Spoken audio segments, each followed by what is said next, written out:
Welcome to the Deep Dive. Today we're setting out on a pretty unique journey, actually. We're going right back to the very beginning. Forget the shiny HQs and the big IPOs for a sec. Our mission today is to uncover the real, true stories of people, dreamers really, who started with almost nothing.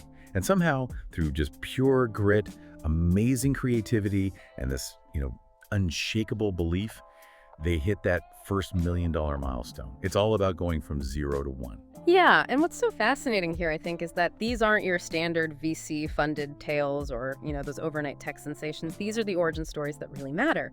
We're focusing on that messy, scrappy, foundational phase, the bit that changed everything for these underdogs. We're talking ordinary folks taking extraordinary steps, usually with little or no cash, where calculated risk, really good timing, and just smart decisions were absolutely key to scaling up later. And when we say starting from nothing, we really mean it. We're going to unpack some genuinely remarkable stories today. Stuff like high schoolers who totally figured out dropshipping. Right, selling stuff online without ever holding inventory cuts out huge upfront costs. Exactly. 2 Pakistani freelancers building whole agencies from like $5 gigs on Fiverr. Yeah, that platform for small digital tasks. Yeah. Amazing scaling there. Oh, and you absolutely have to hear the AirBnB story involving cereal boxes. It's wild. Yeah, that one's a classic. So this deep dive, I think it's just so compelling because, let's face it, who doesn't want to know how that first million happens? It's super aspirational, obviously, but it's also really relatable. These aren't distant billionaires. They're everyday hustlers. And their journeys. They offer practical educational lessons, stuff you can actually think about using yourself. Definitely. Real takeaways. Okay, so every big journey starts somewhere, usually with an idea. But for these entrepreneurs, where did that initial spark even come from? Like, what problem were they trying to fix, or what gap did they see that maybe others missed? Well, connecting it back, the start of these ideas often came from something really practical, an immediate need, maybe, or just spotting a trend. Take those teen dropshippers you mentioned. They weren't inventing brand new things, right? They figured out how to find existing low-cost products, often on places like AliExpress, that huge marketplace for cheap goods. Right. And then the genius part, they used the viral nature of TikTok. They weren't buying ads initially. They were making content that just took off or getting shout outs from popular accounts. So free marketing, basically. Pretty much. Yeah. Instant, huge exposure without spending big upfront. It was spotting that link between available stuff and an audience ready to buy. That's incredibly smart, using the platform itself. Yeah. Just leveraging what's there. But then you have Airbnb, their origin story is just brilliantly weird. Oh, absolutely. Before Airbnb was, Airbnb, the founders, Brian Chesky and Joe Gebbia, they were totally broke, behind on rent. Right, the classic startup story element. Exactly. And their solution, which was kind of ingenious but also really quirky, was making these limited edition cereal boxes, Obama O's and Captain McCain's, during the 2008 election to raise cash. Cereal boxes. Seriously. Seriously. And that hustle, which seems totally unrelated, it accidentally sparked the main idea. They realized, hey, if people pay for cereal, maybe they pay to sleep on an air mattress in our apartment when hotels are full. Yeah. It was a weird but crucial first test. Yeah. That showed real demand for, peer-to-peer lodging. Wow. That cereal story really hits home the idea of starting right where you are with whatever you've got. Okay, so the idea sparks, but you're bootstrapping, you've got basically nothing. How do you even start doing anything? That's where the real hustle comes in, right? Yeah. Operating on a shoestring. How did they manage with minimal funds? Or sometimes, really, next to nothing? Yeah, that's a huge question. How do you build something out of thin air, financially speaking? The Pakistani freelancers on Fiverr, that's a perfect example. They used what was readily available, mostly smartphones and public Wi-Fi hotspots. Resources most people might overlook as business tools. Exactly. And their first strategy was super lean, offering simple design gigs for just $5. $5, wow. Yep.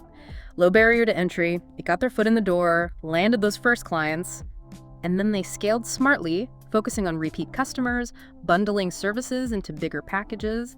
It just shows you use what's around you. Even a tiny service can be a wedge to open bigger doors. Okay, so they're grinding, they're hustling, scraping by, maybe making a bit of money. But then there's usually that turning point, that breakthrough moment. What was it for these folks? The first big sale, the viral hit, that sign that, okay, this is actually working. Was it like a sudden rush or more gradual? These moments are so vital. They're the first real proof, the validation. For one of those teenage dropshippers, the breakthrough was pretty stunning, actually. Made $1,000 in one day. after a big TikTok shout out. $1,000 in a day Yeah. from TikTok. Basically, an influencer featured their product, instant massive audience, no ad spend. That's mind-blowing when you're starting from zero. Huge leap, right? And for Airbnb, that turning point was getting their first 3 paying guests. Just 3. Just 3. It wasn't loads of money, obviously, but it was proof. Proof that people would actually pay for this concept. It turned an idea into something real, something with actual demand. $1,000 in a day from TikTok. Yeah. That's insane validation. It's less about the money itself, maybe, and more about the proof it provides. Exactly. Proof of concept is everything early on. But then, how do you even handle that? Going from a surprise hit to building something sustainable, that feels like a massive jump. How did they make that leap from just, surviving to actually thriving? Well, that transition, surviving to thriving, it usually involves a big shift. Strategy, mindset, everything. Think about those Pakistani freelancers again. They didn't just keep doing $5 gigs forever by themselves. That's not scalable. They moved from being solo freelancers to running a proper agency. How?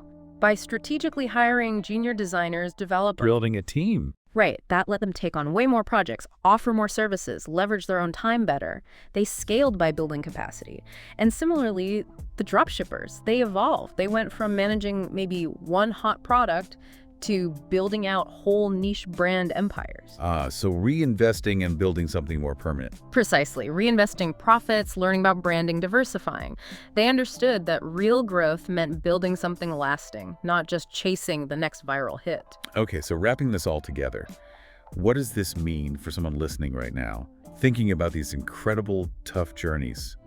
What were the really critical lessons? What mistakes almost sank them? And what advice do they offer now for someone starting out with, well, basically nothing? Yeah, these aren't just abstract business ideas. They're like rules forged in the fire of starting lean, first I'd say. Yeah, Validate like crazy, like your rent depends on it. Yeah. Because maybe it did. Airbnb selling cereal, freelancers doing $5 gigs. The lesson is prove people want what you have with the least possible investment. Test it before you build it big. Okay, validate first. Makes sense. Second, your network is your net worth. And I don't just mean contacts.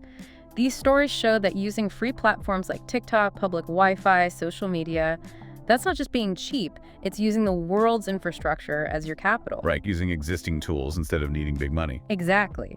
You don't need a huge budget if you can tap into existing communities and tools cleverly. And finally, maybe most important, calculated bets.